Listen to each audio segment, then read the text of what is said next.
But I am someone who really covets his community, and I firmly believe that setting the right energy in place is something that is vital for having a place not just a bar, but what becomes like an extension of your home or a living room. This is Synchronicity. This is Synchronicity. This is Synchronicity. This is Synchronicity. This is Synchronicity. This is Synchronicity.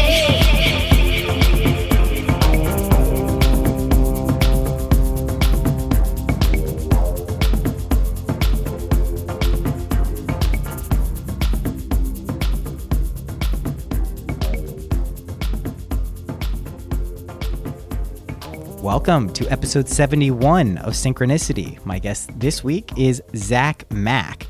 Zach is awesome. Another in-person podcast. That's 2 in a row. Like I said, going to be doing more of these. There's clearly some type of dynamic that emerges from the in-person ones that doesn't necessarily come out. Not that they're in any way worse. They're just different than the Skype or phone recorded ones. So I'm really looking forward to doing more of these in-person ones. And I think you'll see why in this episode. And if you didn't hear last week's with Sean, you can check that one out too. But I'm going to devote the majority of this intro to the March 18th live MindPod Network event. We're calling it Mindwave. There's a whole reason for that besides the fact that it sounds super cool. MindPod Network Mindwave event in Los Angeles, Saturday, March 18th. We're going to be doing live podcasts. We're going to be doing performances. We're going to be doing some meditation stuff, but not like weird meditations, cool meditations. We're going to be having a party. There's going to be a dinner if you want to do that. So I'm teasing this now. In the coming days, I'm recording this, I think it's February 23rd. In the coming days, there will be links, and I'll have direct links to the places where you can get tickets for this event and find out a little bit more about the guests and who's going to be there and what we're going to be doing.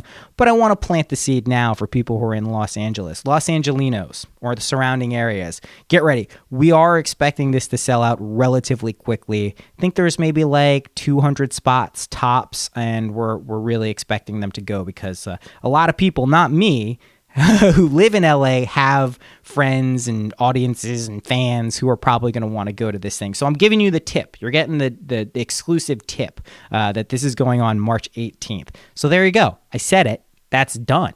Thank you to everyone. This Synchronicity Facebook group is really morphing into something beyond what I possibly would have expected.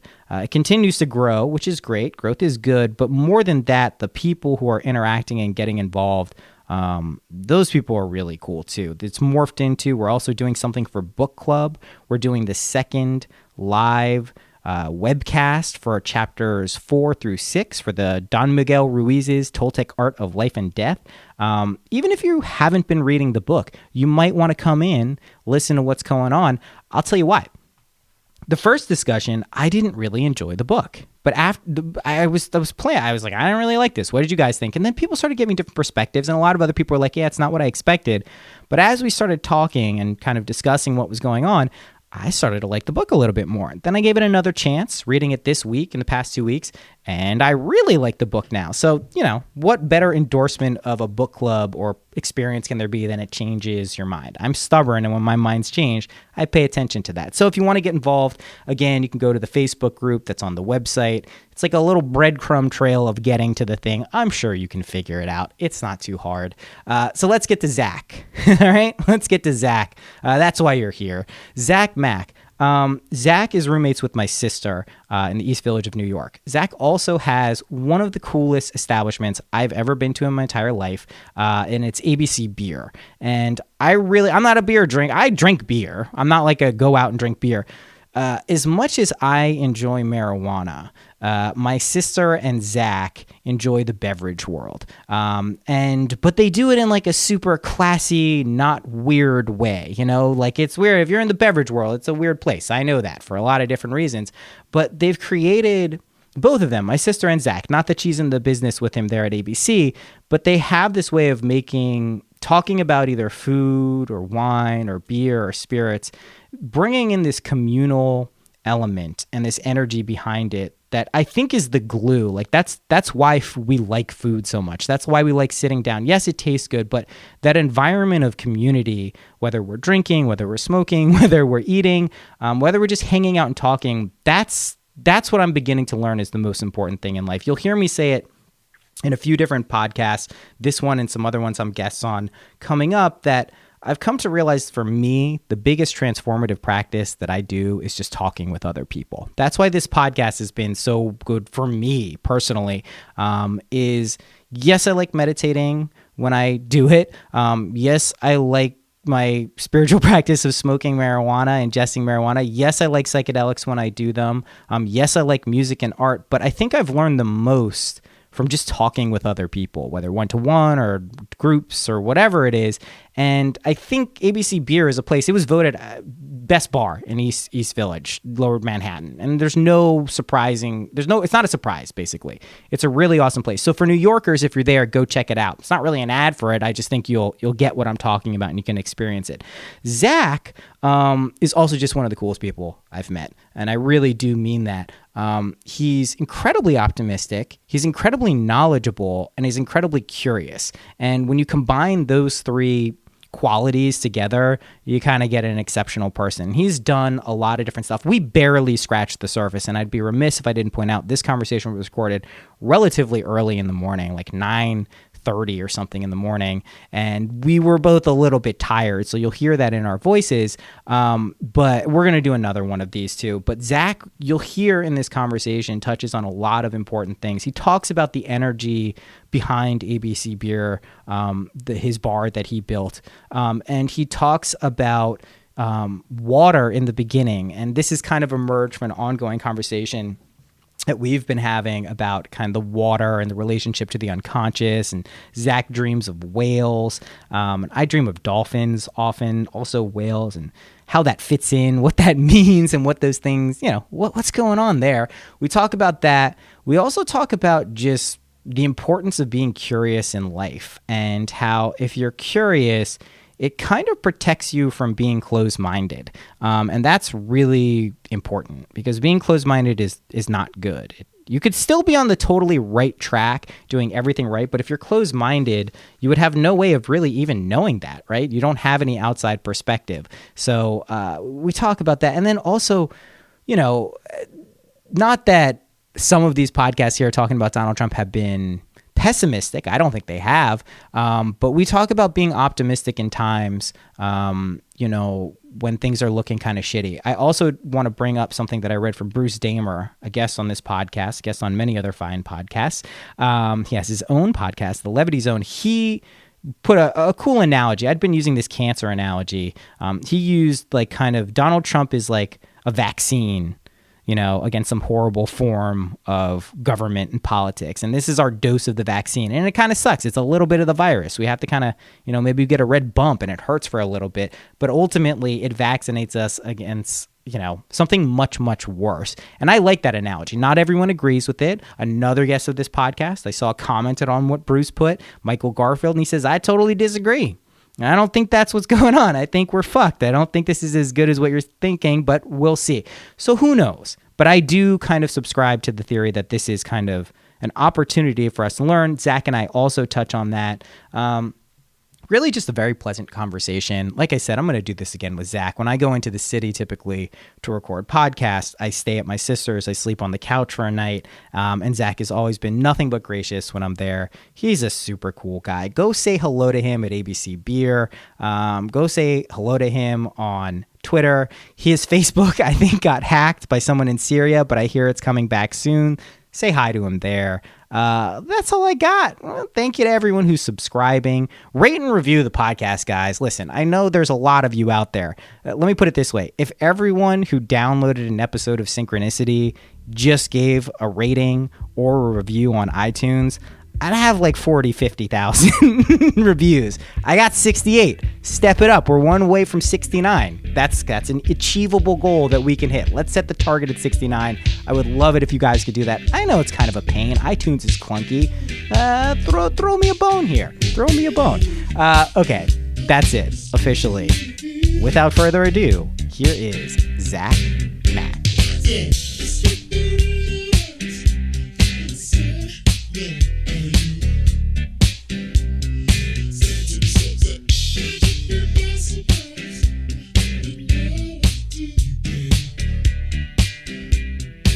All right. Cool. Thanks for coming on, man. Thanks, man. Thanks for having me. I'm here with Zach Mack. I usually don't do that, FYI. So like just so you know, I would say 90% of my podcasts have been via Skype or remote, so they've not been in person with people. They never really sound that way. I know, boys, because I try to make them sound good. I try to make them sound good, but most of them are done on Skype. So when I'm in person, I do like weird little thing, like I'm here with Zach Mack, which I never do. I just say thank you to the person and get started. But I am here, and I'll point out that we're in your apartment, which you live and share an apartment with my sister. Yes. So that's cool. And we're here. So I thank you again though for coming on, because seriously, I've been meaning to do this for a while, and I'm glad we got to do it. No, so am I. I listen to this podcast all the time, and I don't know. I feel like it's something that I don't get to do a lot of all the time. You were on a podcast yesterday, though. Yeah, but it's different. Like, I own a beer bar, and I write about beer and food and travel, and I get asked to go on these shows all the time, and it's always like talking about that realm of things, and like, you know, I like talking about other stuff too. I know you do. That's why I was really excited to talk to you this time, because every time I come here, every time we talk about like 10,000 different things, and I learn little bits and pieces about you through our conversations, like where you worked, all your kind of job trajectory, your kind of philosophical views. Did you finish the book on water? No. Oh my God. That the blue magic. Yeah. Oh my God. I'm dying. I have it sitting on the top of my stack of books. We were just talking about this, but the last few months, I've just, every time I sit down with a book, it just gets like ripped from my hands and I have to do something dumb. But oh my God, the blue water book, like, we were talking about this last night. Yeah. Like, that's something, if you're going to bring up one concept to me and like you want to say irrefutably, like, this has a huge effect on you personally as your psyche, as a developmental thing, it's looking at the ocean or being near the water. Yeah. Is super important. Yeah. It's one of those things where whenever I'm by the beach, it's weird. Last night when I couldn't go to sleep, we were talking about it. We were thinking about, little things that were like, oh, well, did I get that paid? I was supposed to do that? One of the things, I never do this, and it's interesting, you just remind me of this. To go to sleep, I was thinking and imagining the sound of waves, which I've never done before. Although when I'm by the ocean and waves and stuff, like, it always is one of the best things. It's we've all slept near the beach with the windows open, and that sound and the smell of it makes me really happy. Like, but there's something about, like waking up, and I can get pretty much anything off of my mind by thinking about it. I grew up by the water, and I don't know if that has a lot to do with it, but I know people who grew up in a landlocked state, and that they feel the same way. Yeah, no, there's a primordial, we're 98% water. Well, first of all, we're like 99.9% space. Yeah. What we're actually made of in terms of physical matter, like, fits on the tip of a pin, which is always blows my mind. And, it's a concept we can't really understand. Yeah, I wrap my head around that. But yeah, but it's true. But water, one of the things I really like about it, I think we spoke about this before, like last time I was here, maybe, but it relates to the psyche. Yeah. It's typically the what is known as the unconscious. Like, if you have a dream where you dive into water or you go into a pool or something, that resembles going into the unconscious part of your minds.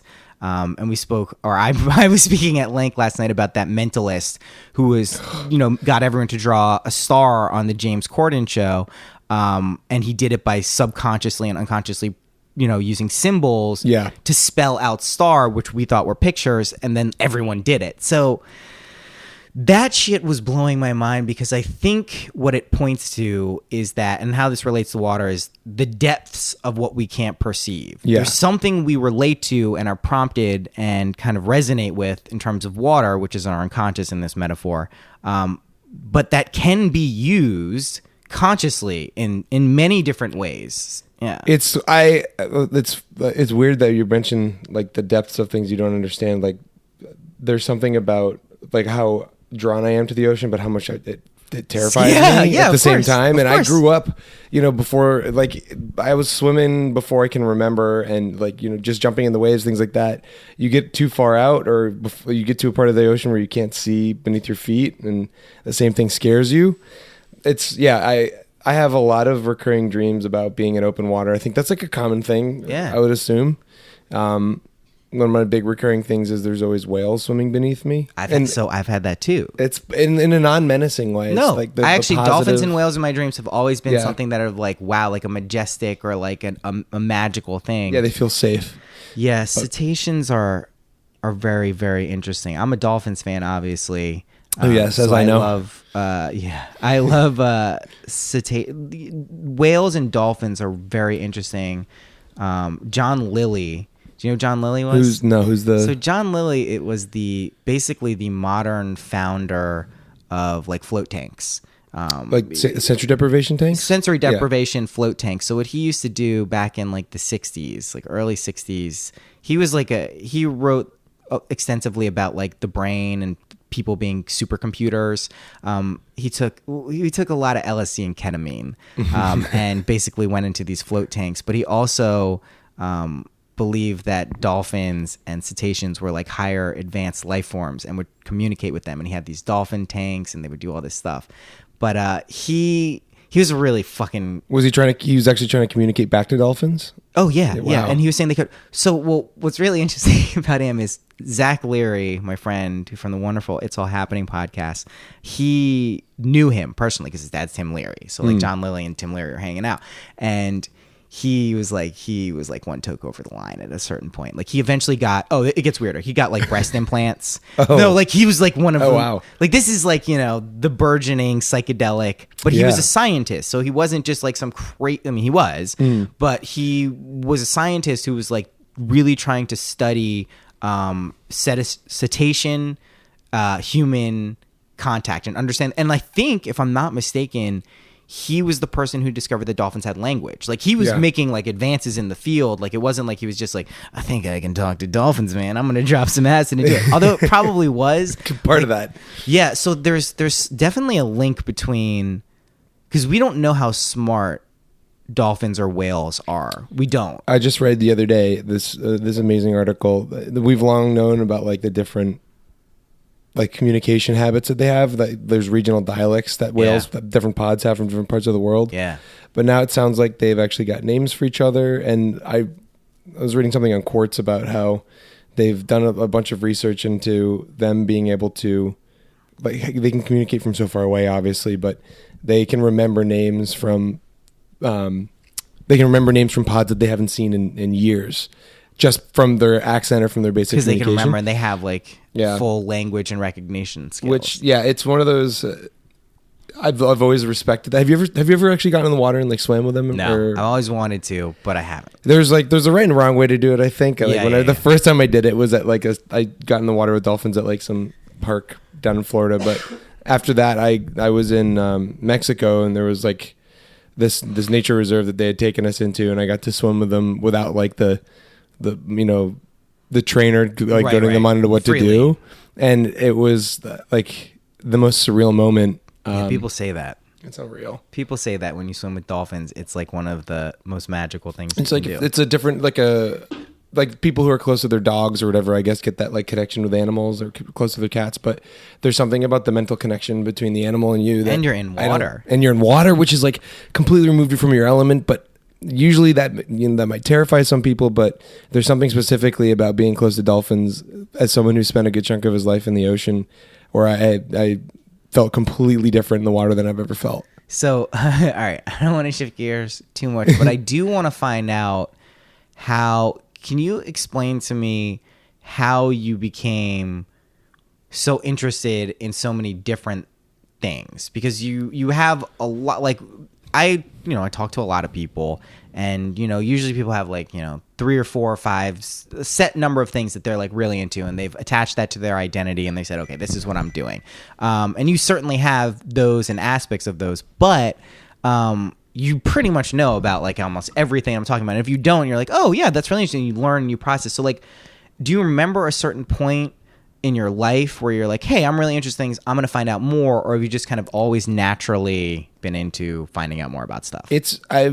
My dad always told me like that I was curious from like the second I could pick up a book or figure anything out. And I guess that's like something you could say about anyone who, is like willing to learn something.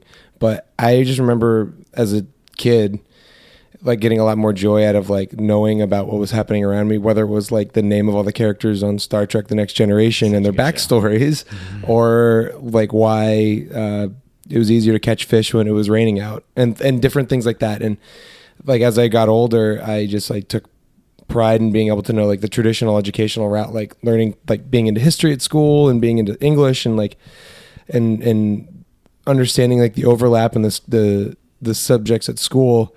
I just kind of, growing up, I became pretty adamant that I keep a broad perspective on things, like being aware, even if I wasn't good at making music, like being aware and appreciative of music, which is. Well, let me interject there. Yeah, this is something you can weigh in on. Everyone is. Not everyone believes this, but everyone can make music and be good at music. Because I mean, I was talking about this yesterday with my friend Sean Dunn, and because he was at the point. I mean, he had been taking many psychedelics, but he was at the point where he felt like he heard enough music in his head. When he listens to music, he felt a strong enough connection that he felt like there was music inside of him that he wanted to get out, but he wasn't sure. I mean, he was at the point where he wanted to get a keyboard or a guitar. But he wasn't sure that he could do it. You know, he sees how hard it is and like, you know, the whole thing. What I basically was saying to him is this, is like music is it's my preferred art medium. I gravitate towards it. I feel like it's taught me more about the world and the universe and myself than any other medium. For me personally, there's a really, really, really awesome book that I highly recommend. I've mentioned it a million times, and it has to do with music. It's not going to teach you how to play music. It's not going to teach you any musical theory or anything like that. It's called The Mysticism of Sound and Music by Hazrat Inayat Khan. And the reason this book is awesome is he was a Sufi mystic.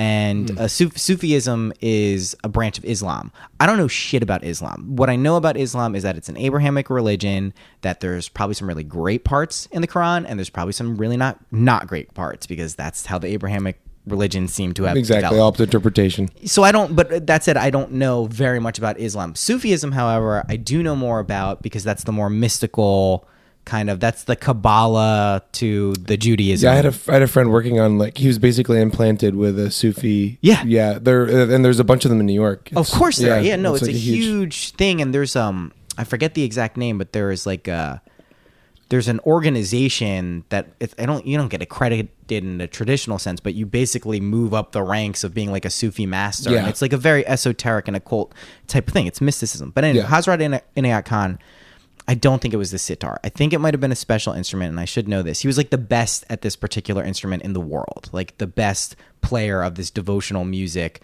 And he was universally acclaimed, and he gave it up. And he was like, "No, I'm good. I'm good on that." And like incredible, like stuff that would like bring people to tears if they heard it, because it was so amazing. And he gave it up and only began to teach about, you know, Sufi principles related to music. And his whole thing was in relation to music and sound, is that music, and he said this is a book I was reading. I think it's from the 70s, a book I mentioned.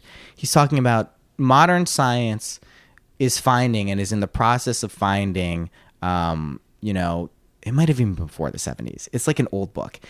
Modern science is in the process of finding that when you begin to drill down into matter, everything is made up of vibrating like things. That's what it is. And that's atoms are vibrations. Exactly, which is superstring theory for quantum physics. Yeah. That there's actually just space, and when you really start drilling down, there's these little vibrating things. So his then principle is that music is the origination of everything in the known universe. That's why even if you go in the Bible or, you know, any of the Abrahamic religions, first there was the word. The word is God. If you go into Vedic and Buddhist religions, you know, Om is the primordial sound that creates everything. The vibration. My highfalutin point here with all this stuff is that music is less a product of talent, like if you're born with like a proclivity for playing and being good at music, and it's less of an idea of like being technically proficient. Right. Just to be clear, anyone with basic motor skills can develop muscle memory and become technically proficient at music. Right. And make stuff that sounds good. The real connection is if you feel just even listening to music that you enjoy it, taking the next step and like tapping out a beat with your hands or picking up a guitar or getting a basic keyboard and playing some notes, like that's something that anyone can do. And and what it's really predicated on is just whether you feel that connection. Because my general premise here is that music and sound is what creates our physical world. That is actually how it works, even if we don't see the principles at play. Yeah, that's what I've always felt like good music and understanding music comes mostly from just awareness. I always said that the best musicians I've ever seen perform live always just seemed like the people who, like you say, it's not muscle memory. Just like anyone can technically be a good piano player or guitar player or sitar player by remembering the physical movements of their fingers. But there's something about people who are more enveloped than that, and you and I both understand from a musical perspective what that means. Yeah, like someone like Prince. Right. Yeah, And he's literally who I was going to say. Yeah, of all yeah. the people you could have Yeah. pulled up. Yeah. Someone like Prince who he transcended like the physical art of creating music to become something much bigger than that. Right. Also, like with Bowie or just anyone like that whose ideology and persona becomes wrapped up in it, not in an egotistical way. In a very mystical, aware, like mystical. Bob Marley, Stevie Wonder. They're people who can communicate something ineffable and very ephemeral in a lot of ways to people that is really a difficult thing to do with words or words alone or some other form of communication that we use, because music is symbols in a way, but they're not visual symbols, which is how we get, I think that's how we get most of our information now, especially if you factor in screen time and things like that. Like, we still hear everything around us, whether we're processing or not. We smell a lot, and that's a very strong sense. We touch things, but I think visually is like, that's where most of our input comes from these days. But music doesn't engage that specifically. It can with music videos, or you can be walking out in nature and be listening to something and it can sync up and it's great, but it's not something that is our primary sense of, and I think that goes to the awareness thing. Like, it tweaks our paradigm for how we typically process things. And that alone can really have a profound effect on our consciousness and how we kind of interpret the world. It took me a while. I didn't realize until I read that article that's everyone quotes, I guess, now, but the idea that only like 10% of the population gets chills when they listen to music. There's like some things. What? Yeah, only 10%. Is that true? Yeah, I guess. I don't know. I was one of those people who always just assumed everyone did. Okay, well, but can I tell you what chills are? So I'm sorry for interjecting again, but I have to tell you, chills, I still get them, but not as intense. I get extensive chills from the bottom of my spine that go up through my head, out through my arms, and down through my legs. When I had a few transcendent psychedelic experiences that lasted longer than the dose of the drug that was in me, I would get what I would describe as borderline overwhelming, nonstop that. So imagine the chills, but imagine it for like 5 minutes at a time, and like just being like with like friends or like chilling at home, like, you know, like not like, so I was freaked out I didn't think anything was physically wrong with me. I never got the sensation that like, there's some problem. We weren't freaking out. Yeah. But it was like, okay, what is this? So I ended up at Omega Institute, and there was this sound healer guy who I didn't know anything about it. Tom Kenyon, for people who know who he is now, he's far more famous than I ever would have thought, or popular. But I know that name. Tom Kenyon. Yeah. The Hathors.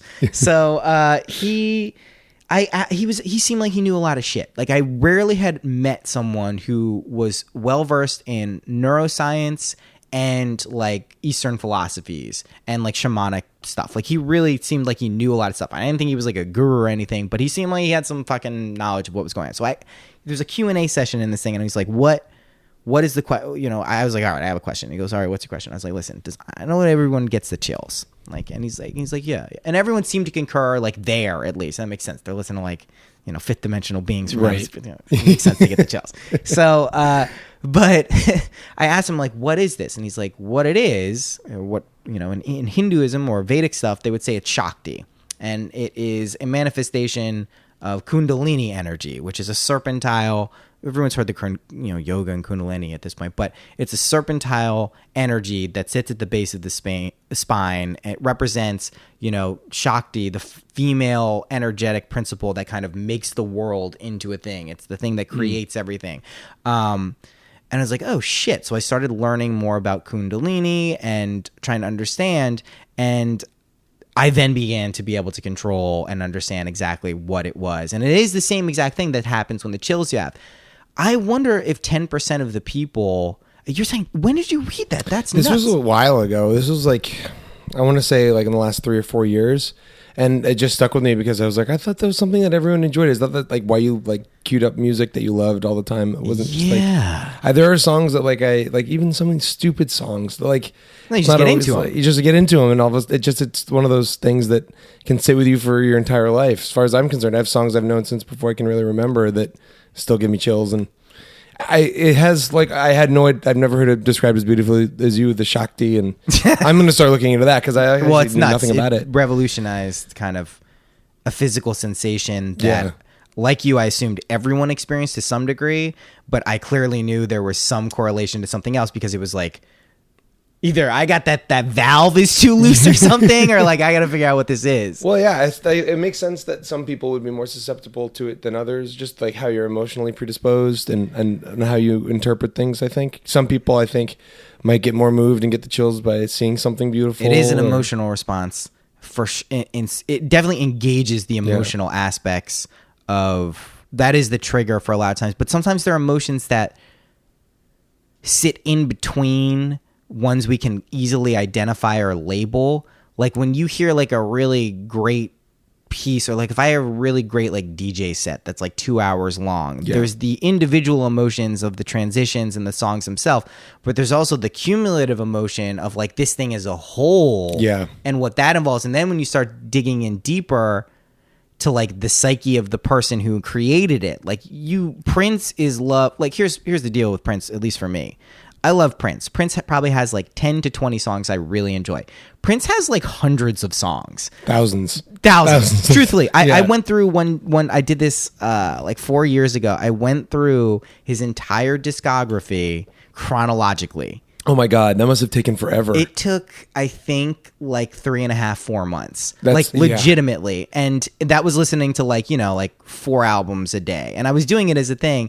And what I realized quickly is Prince is insane. Yeah. Like he's actually like, he's an insane person. And B, like, I don't love all of Prince's music, but what makes Prince go to the next level, besides his technical proficiency, besides being able to write amazing songs, is what he embodied as a person. And the more you hear about who he was and what he did in terms of philanthropic things, that is imbued into everything he made. So even if it's not your favorite song, you can sense that going through the music, which to me also points to, this is what we do in life, right? And this is Hazrat Inayat Khan's whole music is life thing. Life is music. Everything we do in life is just like that. It's not the thing that the final product that's actually created or the thing, but it's the energy and momentum and intention behind it that is actually being communicated. That, I mean, let's talk about it like this. You were, what was it, New York Mag or was it Time Out? That ABC. Time Out. So Time Out, your beer bar with David Hitchner, who went to BCC. Oh yeah. My high school. Got voted best bar in downtown Manhattan, and I've been there now. It's right around the corner from where we are, and there is, and I was alluding to this earlier today, but I was like, there is a special energy in that place that makes it popular. I mean, there's a million places. You've obviously put a lot of love and care into the aesthetics of the place, but there's an energy there that I think draws people that. So that's what I'm kind of alluding to with the music life connection thing, and I think that's important. I was talking about that with your sister the other night.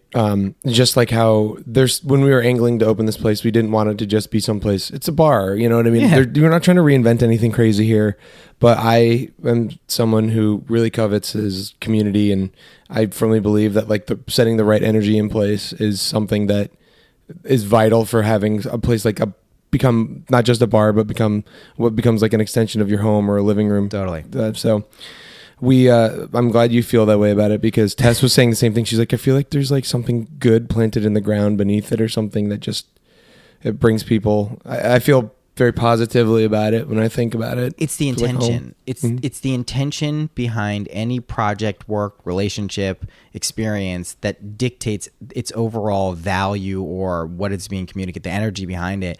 And I think that is always something we have the power to kind of imbue whatever we're doing. We can put that intention and awareness on whatever we're doing. Because I noticed this from my career working with, spiritual organizations. Like everyone is trying to do something helpful in a spiritual organization, like a Buddhist temple or like a teacher, like no one's like, I'm doing this to get really rich and be an asshole.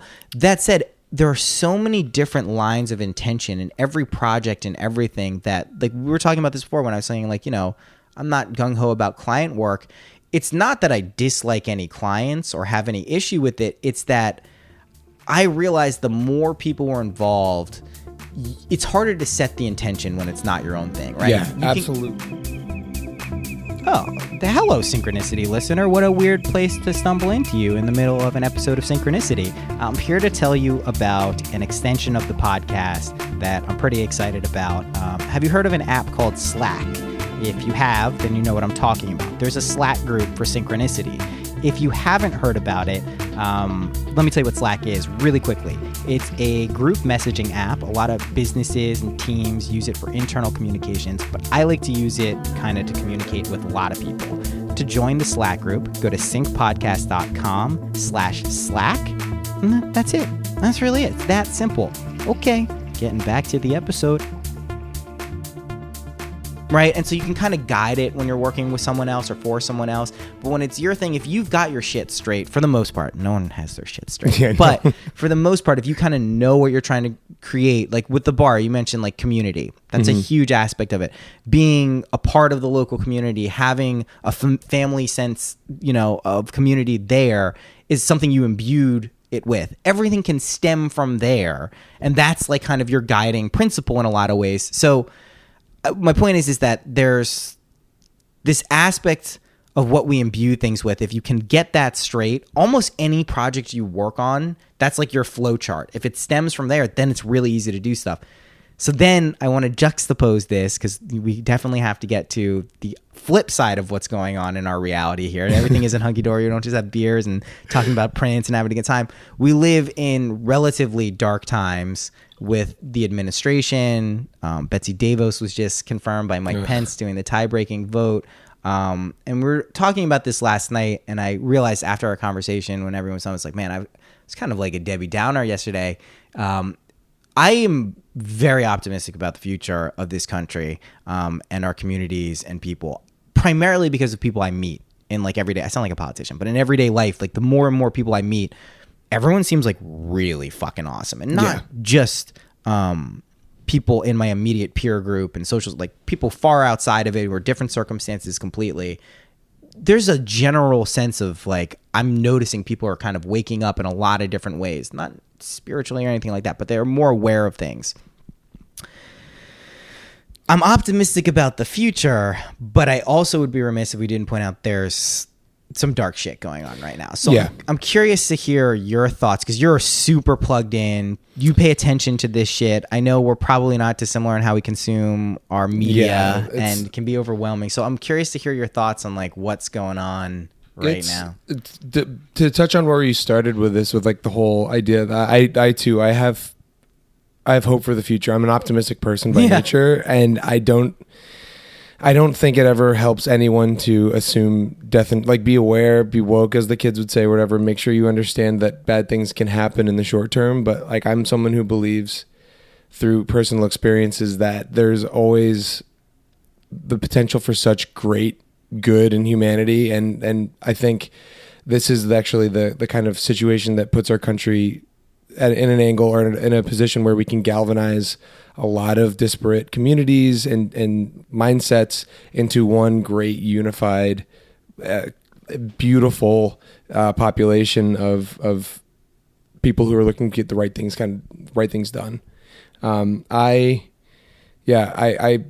When we were talking about this last night, like it's easy to feel like immediately everything is kind of like a Debbie Downer mode. Yeah. It's like, you don't want to be that guy who's like posting everything to Facebook and like getting involved in these like kind of what I view to now be kind of useless arguments. Primarily. There's one thing. Like you were saying, we're talking with your friend about how it's like you see a lot of political information and then just like some kind of banal statement on like when plugging into social media has changed for me lately, and for really everyone, I think for everybody. This is something we were talking about with like when this whole thing happened, I was like, the workforce is going to be depressed, not in like the emotional sense, but like there's no way in the first 2 weeks of this administration people weren't talking about everything that was going on. Yeah. That affects business, someone needs to set up a meeting, someone needs to do this. And I spoke to friends who work at places, who are self-employed and work from home, and they all were experiencing the same problems. Like, we're like, oh shit, we got to watch this train wreck right now. I've had friends talk to me about everything from like just general dismay and then all the way through like intense insomnia because they can't get their head around it. I find the last few weeks though, it kind of reminds me of like any dark time in my life. I've always been, like I said, an eternal optimist, and not in the corny hokey way, but just in the deep lying sense that I think deep down we all just want to help each other out. Maybe that's the New Yorker in me who's seen some stuff go down that, and for me, it actually rang through most when we were going through all of our junk with Sandy, and we had complete strangers show up to help us do things. And that forever changed something in me about like viewing the way people react to being in a bad situation. That's that was the thing for me, that when everything that's been going on with our government became a stark reality, it started to feel more and more like people were helping each other out. Like we were helping each other out after that very physical storm. This is something that we're now seeing, very real world consequences in, but mentally helping each other out has been a huge part about this, even though it's only been 2 weeks and change. Well, that is a huge point because psychologically, I think people we're dealing with a lot of coalescing things at the same time. We're dealing with this, not really, we can't call it populism. This isn't populism. What it is it's cronyism under the guise of populism, where we've basically put in, at least in this country, by all appearances, some type of kleptocracy. They're going to steal all of the money. They're going to set up kind of a shadow government that is kind of, and what's very disheartening and why I was kind of a Debbie Downer yesterday is because it looks like the GOP and the Republicans, for the most part, are just willing to be a party to this to get some of their agendas done that they think is going to be helpful. Now, I don't want to get into the whole political ideological debate there, but it does seem like there is a rising tide of like the government, corporations. We have long suspected they didn't have the people's, whatever that means, interests at heart.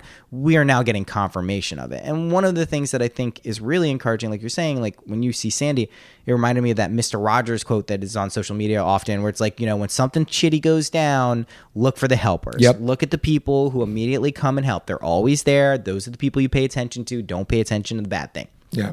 I think that is important. And I think that's ultimately a lot of the reasons I talk about this both on this show and with other people is because, we want to be aware of what's going on, like you're saying, but to dwell in the state, just play with the concept of what's going on in the world right now.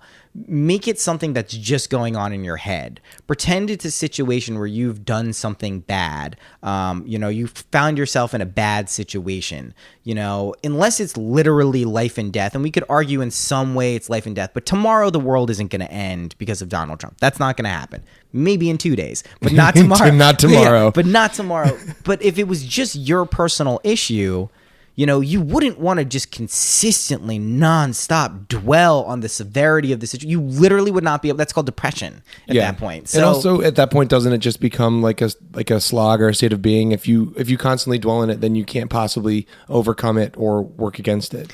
Yeah, and I think it's hard enough for us to deal with regular interactions where bad shit happens.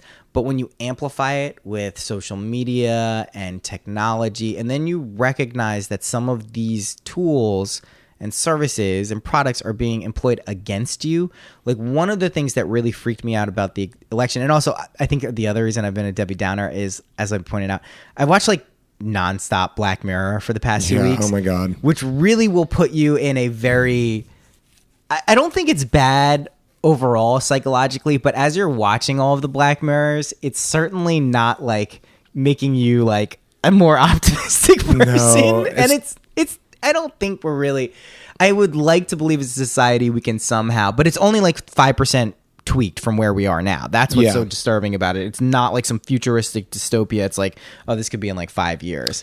I think that's why it resonates so much with people and scares most people, because it is so believable. It's so fucking believable.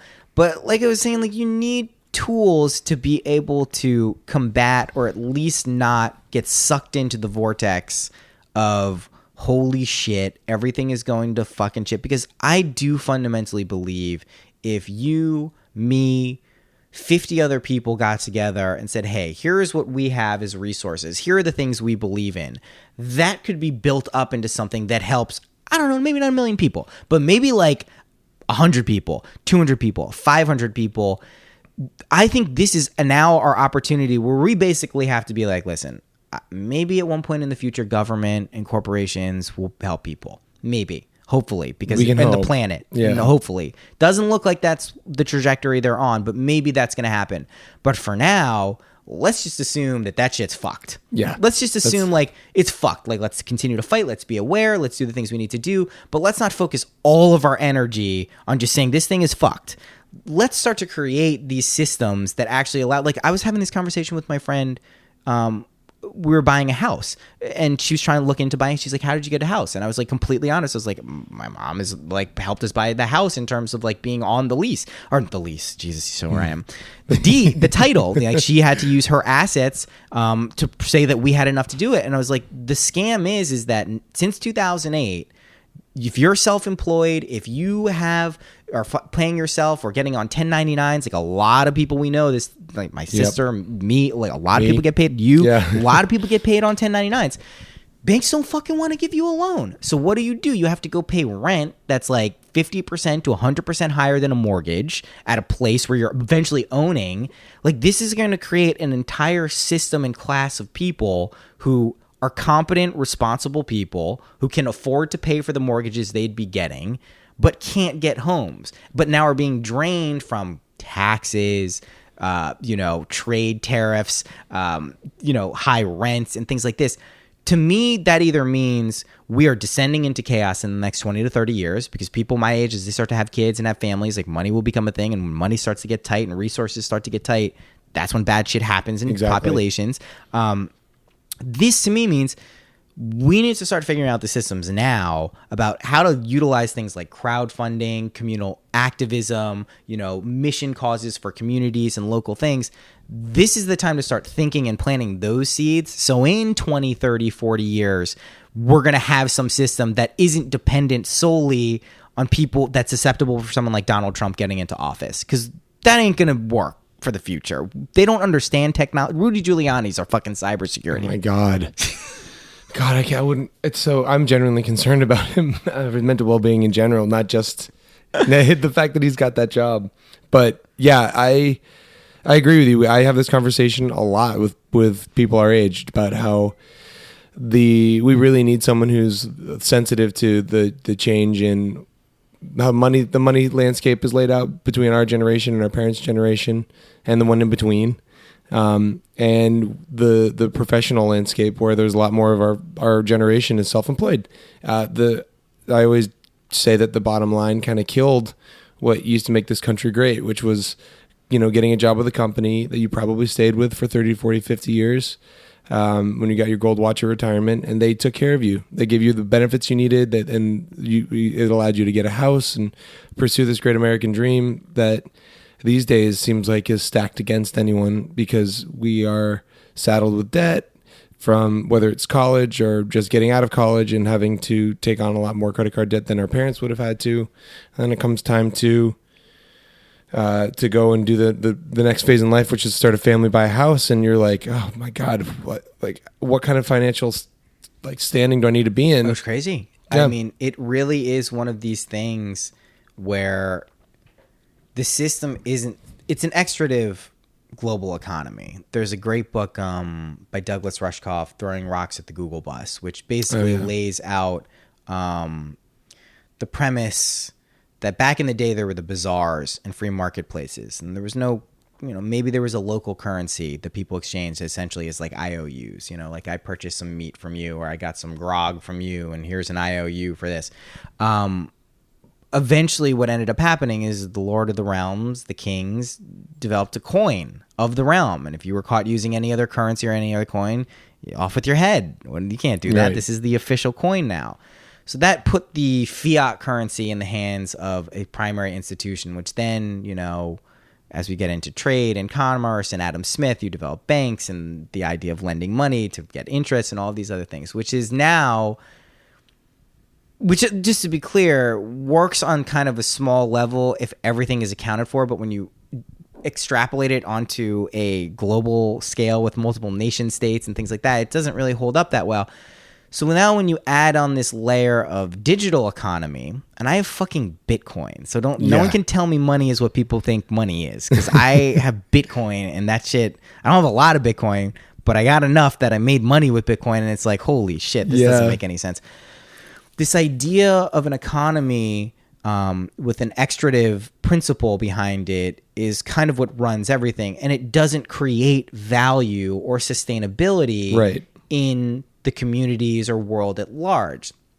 What blows my mind is that people in power positions to dictate this stuff either are incapable or refuse to acknowledge that this is the state of we're in, whether it's related to fossil fuels or whether it's related to just, currency manipulation, or whether it's related to that, 15-20% of the world is in abject poverty. Yeah.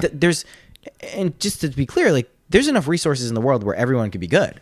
It's not even a question. It's not even close to a motherfucking question. We throw out more food here that could feed multiple nations. Boggles my mind. Yeah, and we do it. I do it. I throw everyone's food, guilty. It's a national pastime. Yeah, it's just the thing that it happens here. So the basic premise is that if we are working within the confines of an extractive economy that is predicated on really also selling us shit that we don't need and making us feel like preying on kind of the human condition of not feeling totally complete, right? Yeah. We're not totally complete as human beings. We know there's something out. We can sense it. You can be really happy. You can be really fulfilled. But this is clearly an existence that is fraught with suffering in different forms. Mild, I'm too hot, I'm too cold, to oh my God, my parents died. There's the whole range of suffering here. Or, oh my God, I'm going to die. Right. Those types of things. The question is how do we navigate the current landscape of technology making problems exponential or solutions potentially exponential, and how do we deal with our current kind of awareness revolution or evolution in terms of being more aware that this is happening, knowing we can't just detach from society immediately, but kind of build. Here's what I really think our generation and the next generation, probably the next generation, need to be if our species or planet. We need to be the bridge people. We need to be the people who understand the context of our current paradigm, but also have an idea of what the future can look like. Yes. And work in the present to build the bridges between them. So I think that's where we are. Yeah, part of this is keeps smacking back to me, or what you're saying anyway, of what everyone keeps bringing up, which is that, and very much within our lifetimes, we're going to see a huge shift in what it means to labor and what technology means for our day-to-day life. When we lose, truck driving jobs and train jobs first, and, and all manufacturing jobs to machines and robots who will do a better job for no money. We are then left with a depressed workforce or a depressed labor force, and we're also left with a lot more time on our hands. And that's always the great conundrum everyone says, is when the great labor force has nothing but time on its hands to think about things. It's the greatest philosophical question for someone who studied economics. That's the great philosophical question that you can't put numbers at. You can't really predict anything outside of what we've seen in the past. And to me, it seems like it's an exciting and horrifying time to be alive. So we're at the precipice of all this. It's like you said, it's suffering is real. The type of suffering we're seeing is gonna change in the next 10 to 15 to 20 years. And I wish I had more insight onto where I think this actually goes, but and I'm not as naive to think that one presidential election would have changed everything, right? Or would have saved all of us. But I also think that the role of government and what comes in the next few years is going to be. I never thought that government had solutions, but I think that they always have the ability to help. And that's kind of where like people's mindsets needs to rest. Not assuming that they have all the answers, but they can certainly help us towards cultivating the best human proficiency and knowledge to help people and help make things better. And which is kind of the recurring theme that I think if this episode has anything, it is the idea of helping other people. I think at a certain point, if you have any type of happiness or fulfillment or reached any kind of like universal truths, at a certain point you're like, okay, this is great. Now how do I get other people to feel good? How do I make sure that people have the opportunity to learn and understand and grow? And, you know, how do they also help me as I'm on the path too? It's a mutually beneficial thing. Community. Yeah, let me ask you this, and then we'll wrap up with the end questions. But do you have like a belief in like a universal energy or God or something like that? Atheism? Oh man, I'm. We were talking about this last night, I suppose, as someone who was raised like as an institutionalized Catholic. It's like something that as a child you had the idea that like something had to be there. That's changed for many reasons for me as I've aged and discovered more about how other people worship or other people view the universe. But I certainly believe in talking about what we're saying before, like his Boston particles or just like basic physics, that there is something that unifies. There is a great power that's maybe not sentient, maybe not all knowing or all understanding, but there is something that unites everything in a constant thread that I very much believe in. But it's something for me that evolves almost on a daily basis. Yeah. I try to be a spiritual person in the very pedestrian sense that like I want there to be some great thread that brings us all together. But I feel like the more I think about it, and just random moments of thought, not even sparked by something I'm reading or watching, just I have a realization based on like intuition or something that there is something that I'll never fully understand at work. And I wish I had a better answer to that. No, that's like probably the right way to approach this stuff in a lot of ways, because, you know, what you realize, like I look to people who seem to have had far more insights than I've had in my life, you know, mystics, really people who were able to communicate like stuff that I'm like, oh wow, yeah, I get that, but I wouldn't have been able to say it like that. And a lot of them eventually say like, listen, the truth is when you really get it, you realize that everything is that. Everything. It doesn't mean like only when you're reading or praying or doing stuff. It means this table is God. It means this energy that holds that is the exact same thing as you, which we can't dualistically understand and appreciate. It's just not how our minds are built. It's not part of our nature. So, all right. Well, we don't have to get into the whole metaphysical aspect of this. We'll do it again too, because I mean, the beauty now of me living so close, and you know, it's gonna be fun. So let me ask you the rapid fire questions, and then the end question. So, what is your favorite color? My favorite color is like blue green, aquamarine. Mine too. Yeah, it's interesting. There's a lot of people who fall into that palette range of blue green. I don't know why. Maybe it's watercolor. I think water looking like sky and vice versa. That's what I always told people. I like elements. Yeah. Okay. Yeah. What's your favorite number? 15. 15? Why 15? I haven't. Is that allowed to be? I'm not a superstitious person outright, but in certain instances I am. That's how it started. But I've found in just too many instances in my life that like when I follow that grouping, that number, there's something right about it. Awesome. I've had it like it pops up at any like random moment in my life. Like that was with addresses or like specific dates or like flight numbers, things like that. And obviously that all strings through to coincidence, but no. Good reason synchronicity, and also Marie-Louise von Franz referred to numbers as primordial archetypes, that they were actually the basis of all other archetypes and how we kind of, which fits nicely in with math. She also is just, you know, she's so smart.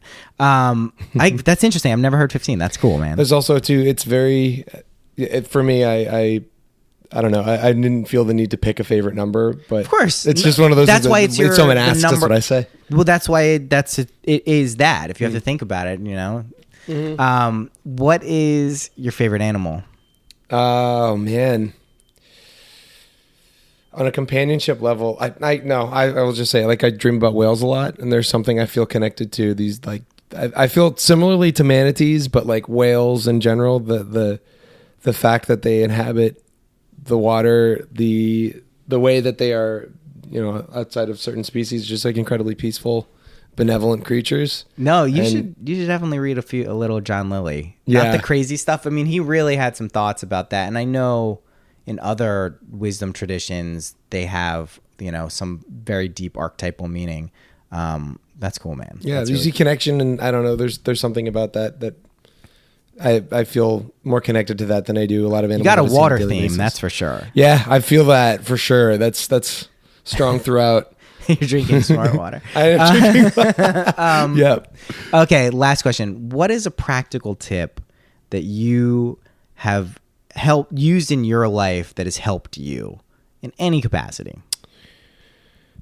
The practical tip, I think it was actually sprung forth by what we were talking about right before we started recording, which was it's really easy these days, especially as a self-employed person or someone who may wish to be more than what their day-to-day job is, to maintain some sense of structure and focus. And for me, the best advice I've gotten recently is remember that, like, focus is all internal, and it's something that is completely 100% up to you. Things can be thrown in your face and come up, but it's all about how you react to the things around you, and that defines who you are as a person, a business person, a friend, a family member. And my advice to people is always run through your checklist of priorities as often as hourly, and make sure that you're following a path that feels right to you, because if you start regretting your path of action, and you can figure that out immediately as opposed to 5 years down the line, you'll be better off for it. So that's awesome. I want to say two things. One is, when we do this again, two things I want to do. One, I'm going to talk way less. And I feel like I talked a lot in this one, and I'm realizing how awesome you are. Number two, it's 10 in the morning too. When we started this at 9, I was tired. I barely slept last night. I know, I was tired too. I know how it goes. Then the next one, also, I want to talk about more of this entrepreneurship too, because it occurs to me that's another vein that we could talk a ton of stuff about that's directly applicable. Because one of the things that I'm working on, and a lot of people, this has resonated with them, is that trying to figure out the creative professionals how to, like, launch in a real way. Because I think we've seen over the past, 5 to 10 years, like, there's this whole personal branding movement that people do, and that's cool, and that's your thing, and that's what you want to do. That's great. But for a lot of people, it doesn't sit well with who they are authentically. And I think that's going to be, we have a shitload to talk about we have so much we could talk about there. All right, dude, thank you I'm so glad we got to do this. We're gonna do it again soon. It was early in the morning for me. I'm so glad that we got to do this. This is one of my earliest podcast recordings ever. So, all right, buddy. All right, man. Thanks, dude. Yeah.